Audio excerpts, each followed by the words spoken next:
K1 The Ultimate is trending because the Fuji icon Kwam1 was nearly decapitated at the airport when he boldly tried to block a ValueJet aircraft from taking off.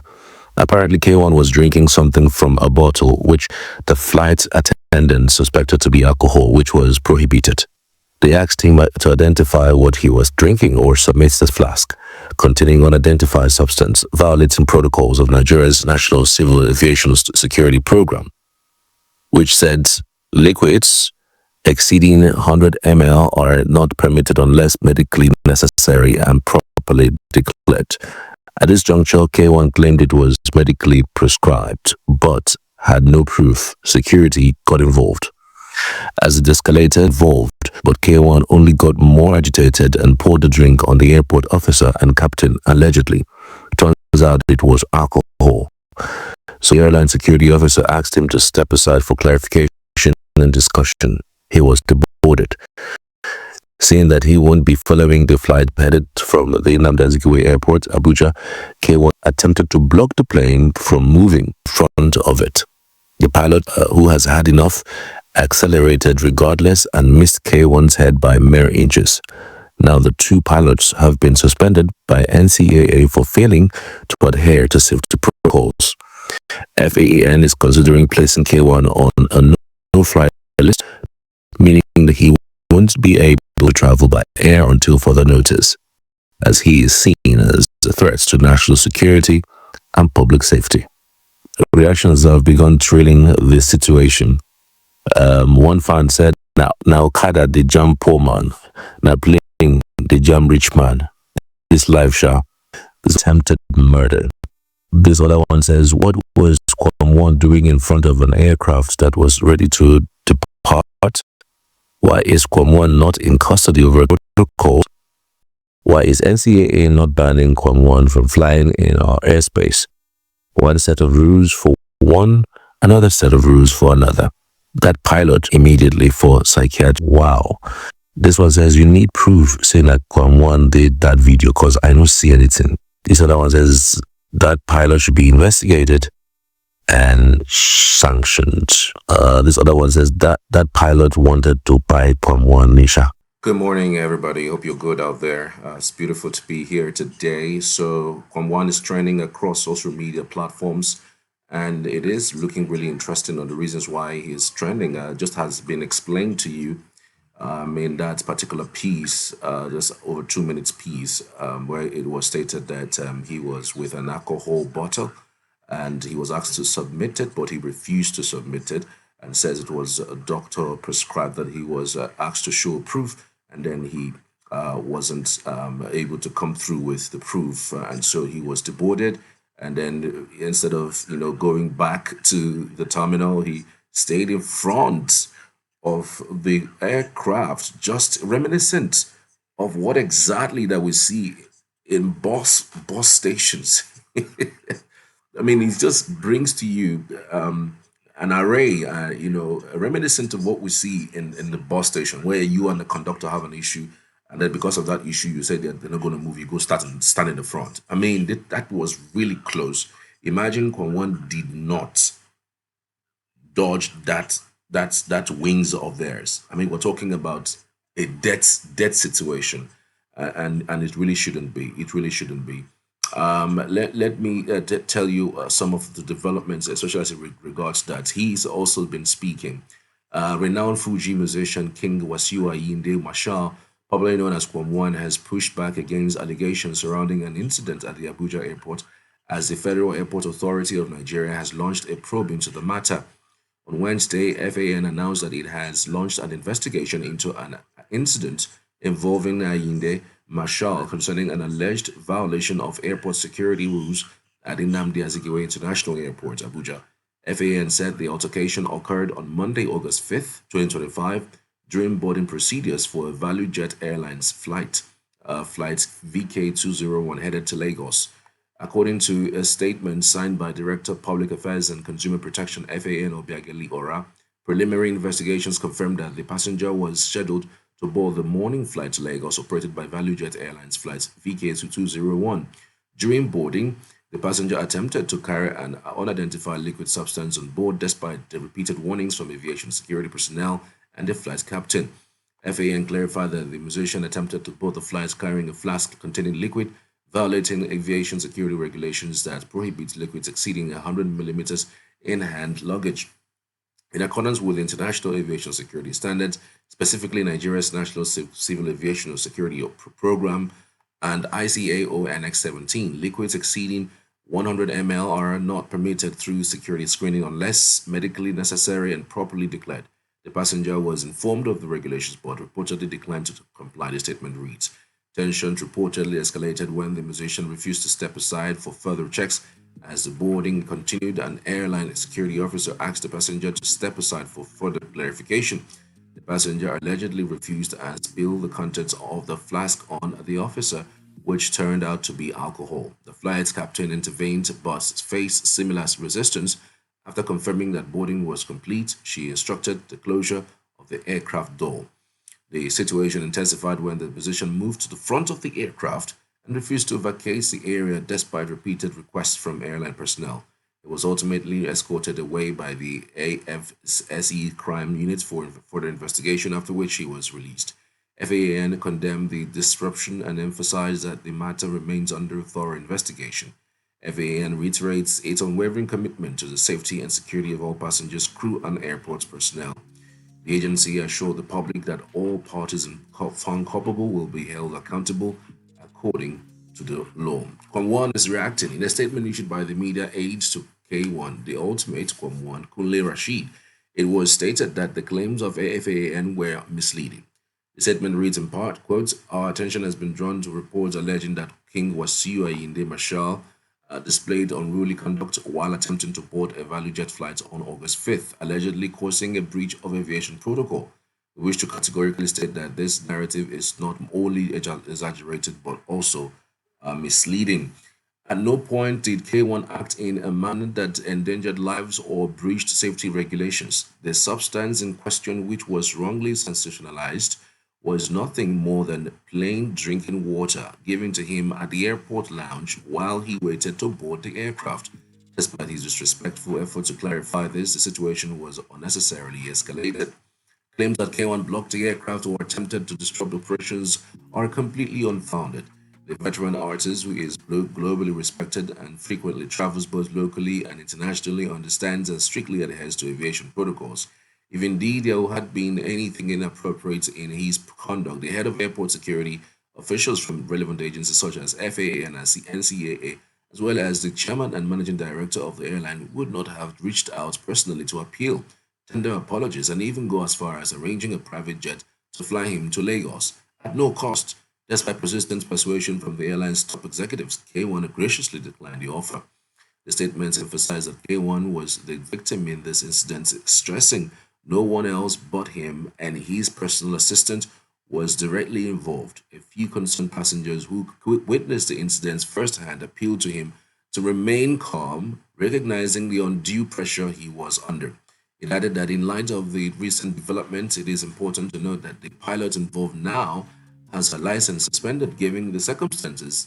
It is no surprise if she attempts to deflect blame. Surely she must lie to cover herself up.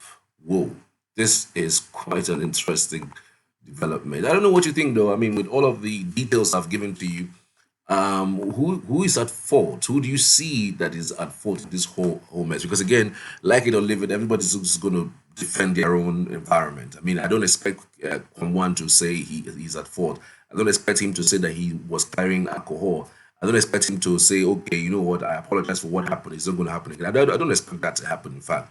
I don't also expect NCAA to blame their own staff. I mean, they are going to block their own and say they are into safety protocols. They are going to make sure that everyone is safe. I mean, I don't expect anybody, to come out and say that they are the ones that are going to, except somebody brings an evidence. But it was clear that Kwam1 was standing right in front of the plane. But that standing in front of the plane would have led to his death. Like it was like this. If that thing has hit his head only God knows what would have happened to him. By now, we're talking about something different. We're talking about something that whether he's in the hospital, whether he's fine, whether he's okay. I mean, this shouldn't be happening. I mean, for someone who's of that standing, Kwam1 is known around the world. He's a global icon, and he shouldn't be involved in that kind of thing. And even if we're going to go by the story, but at least for the videos that we have seen, Kwam1 should not be in the front of a plane, or whether it is trying to negotiate his way, or whether it is trying to, appeal to the security agencies to allow him to go in. Whatever it is, Kwam1 should never be in front of a plane, because that is an unruly behavior as far as I'm concerned. Even if I buy the story, for both sides have said, whether it's NCAA or Kwam1, I buy both stories, I buy both sides. But for the video that we saw with him standing in front of a plane, is it a boss? Do you want to do you want to kill yourself? And the pilot, thank God that they said that they have suspended the pilot's license for now. The pilot was I don't know, for the use of words, well, pardon me for the lack of the word to use. That pilot was demonic. So you would have preferred to hit somebody, you would have preferred to kill somebody because of an altercation, because of his unruly behavior. So it would have been better if Kwam1 would have ended up in the hospital, because you want to prove that you are value jet, you are the pilot, everybody should obey you. Come on now, two wrongs can never make a right. Two wrongs can never make a right. So, in as much as we're looking at this particular development from all sides, we must make sure that investigations are done quickly. But I'm going by what I have seen, apart from what I have read to you, what I've heard, and what the report I have given. I'm going by what I saw. One should not be in front of the plane. The airplane shouldn't have moved knowing that there's somebody there. It would have been disastrous. Imagine that wings caught up with his head, or caught up with him at all. You just imagine that. It would have been terrible. It would have been disastrous. I don't know what both sides were thinking. I don't know what one was thinking. I don't know what what's his name? The value jets pilots were thinking. This is terrible, and both sides must be called to book. Both sides must be sanctioned. You don't use two wrongs to try to correct something. Anyways, let's get into the other things that we have for you.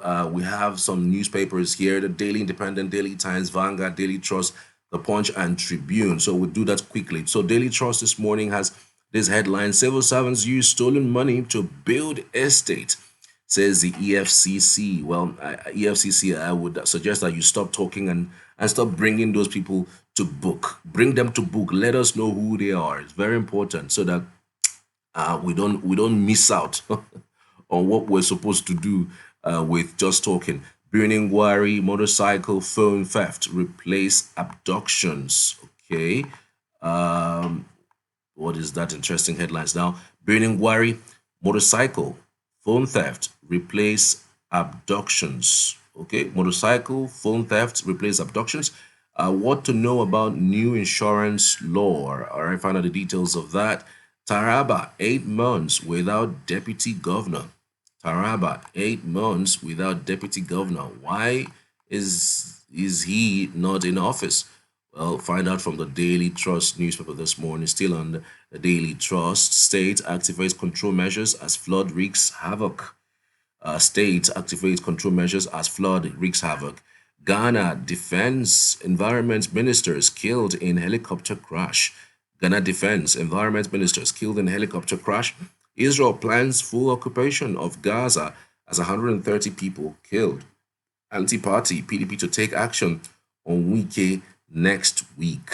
All right. Well, it has always been they are going to. They never ever really summon the balls to do the needful as quickly as possible. Well, Wike has been playing against the rules for the PDP, and so many persons have said that he has already sold the PDP to Asiwaju Bola Ahmed Tinubu, and it is now not a situation of him trying to, repair anything. He's going the whole hog of selling the party to Asiwaju So he's going to stay in there and make sure he scuttles whatever plan that they have to bring the party together. So that one would wonder, why haven't they done this all these years, all these while? Why? And why are they coming now out to say that they were going to do that? Anyway, still on the Punch newspaper, we're moving over now to the Punch newspaper this morning. Pension battle. Police retirees reject federal government's health care offer. Nigeria, US advance high-level talks over visa restrictions. All right, and that's an interesting development. Nigeria, US advance high-level talks over visa restrictions. WAEC under fire as results portal go down. Okay, WAEC under fire as result portal go down. Find out the details. Foreign investors sell off 576 billion naira Nigerian stocks in 6 months. With the writer, outflows saw 85% year on year. Economists cite Trump era policies shift towards treasury bills. Outflows soar 85% year on year. Economists cite Trump era policies shift towards treasury bills. Let's see, still on this particular Punch newspaper this morning. Sanwo-Olu pledges statewide infrastructure as Badagry roads unveiling. Sanwo-Olu pledges statewide infrastructure at Badagry roads unveiling. Everywhere indeed. Anyway, still on the Vanguard newspaper, 2027 options before the North faces tough choice over Tinubu, Jonathan, Atiku, Obi, Amechi.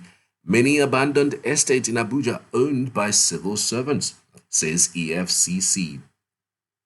Many abandoned estates in Abuja owned by civil servants, says EFCC.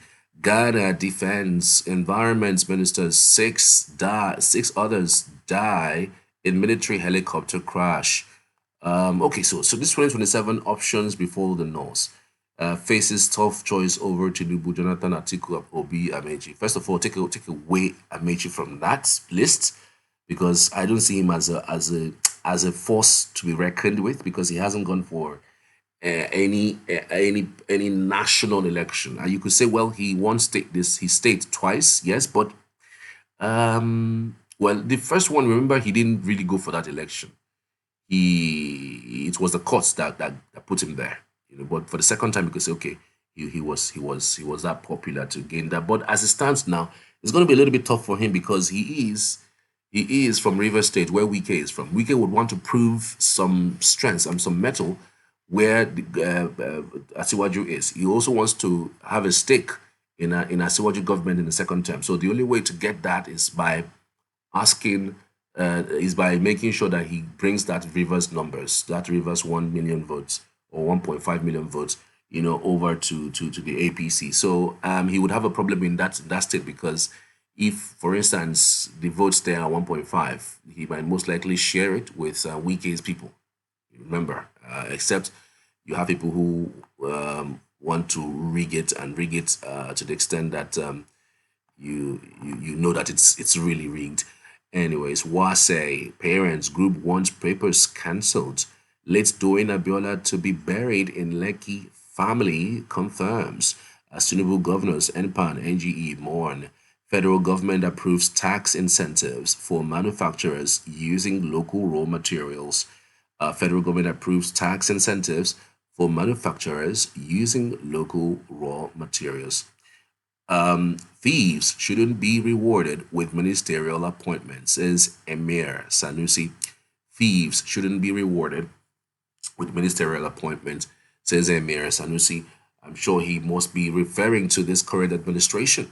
Everybody throwing that punches towards this administration, which a lot of persons have said hasn't really done well in the last 2 years of taking the lead. So I don't know what particular headline that you may be reacting to. You may give us a call. I think the numbers are now showing on your screen. Tell us what you think about the developments so far.